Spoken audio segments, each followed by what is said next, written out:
Sumainyo ang aking pag-ibig. Sumainyo ang aking kapayapaan. Sumainyo ang aking kagalingan. At sumainyo ang aking kaligtasan.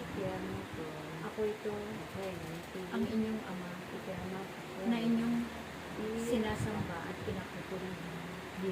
Ako ang Diyos na bububuhay ng patay. Ako ang Diyos na kailangan ninyo sa inyong buhay. Ako ang Diyos na dapat ninyong asahan sa inyong mga buhay.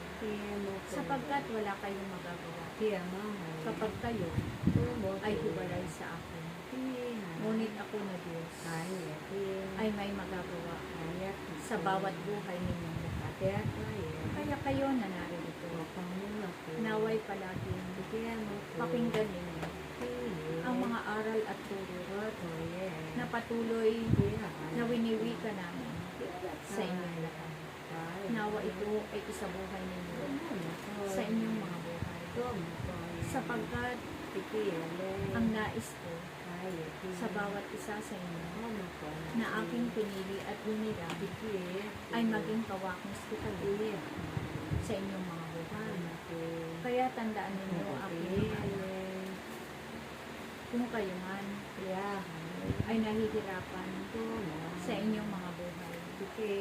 Huwag kayong mabahala.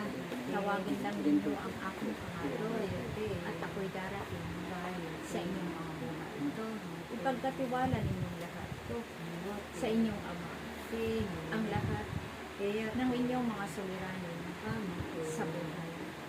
Sapagkat ako na Diyos ang magbibigay ng kalutasan sa inyong mga suliranin, sa inyong mga buhay. Ialay ninyo ang inyong mga sarili na may pag-ibig sa akin. Patuloy ninyong ganapin ang mga iniatang ng Diyos sa bawat isa sa inyo. Kayo ay patuloy na magpuri sa akin, sumamba sa akin, sapagkat ako ang Diyos na naririto sa inyong harapan at nakatungkay sa bawat isa sa inyo. Wala kayong maililihim sa akin. Hindi lahat ng bagay ay batid ko. Nabibilang ko ang inyong mga buhok. Patuloy ko kayong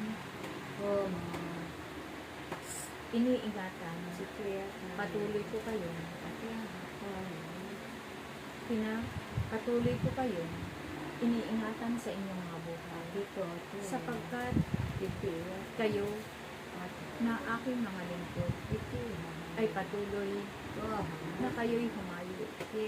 Ipalaganap ang aking salita upang ang lahat ng mga tao na nadiringlan pa sa kanilang mga buhay, sila rin ay magliwanag katulad ninyo nung kayo ay binago ko ang inyong mga buhay.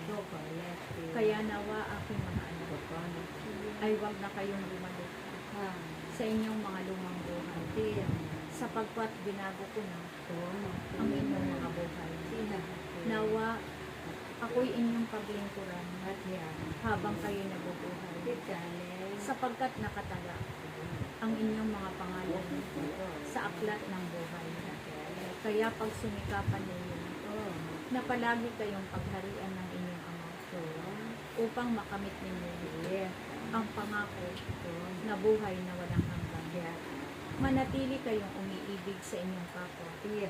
Manatili kayo na umiibig sa Diyos upang ang lahat ng inyong kailangan sa inyong mga buhay ay aking ipagpakaloob sa bawat isa sa inyo.